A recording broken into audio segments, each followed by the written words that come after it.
En vue d'appuyer le pouvoir d'achat, la loi de finances 2025 a prévu l'exonération de certains produits agricoles ainsi que des animaux vivants de la TVA au titre de l'exercice 2025.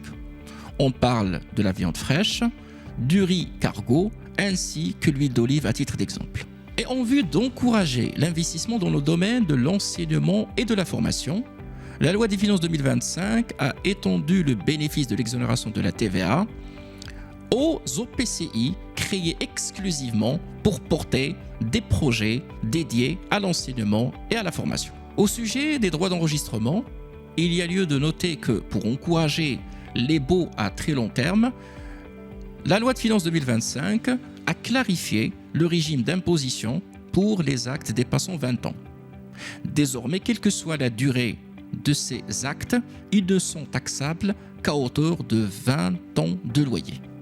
Aussi, et c'est une bonne nouvelle pour la TPME, la loi des finances 2025 prévoit l'exonération des actes constitutifs des garanties demandées aux entreprises dans le cadre des demandes d'exonération de la TVA.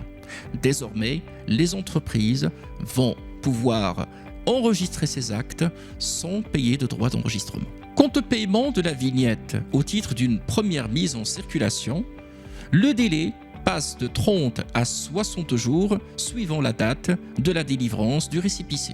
Les accords à l'amiable, toujours souhaitables en matière de contentieux entre l'administration fiscale et le contribuable, sont désormais encadrés par les dispositions du Code général des impôts.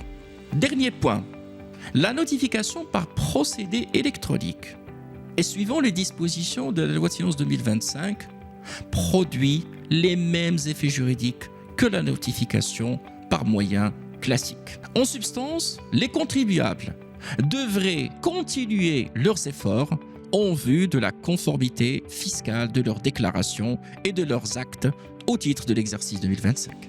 Attijari Wafa Bank, croire en vous.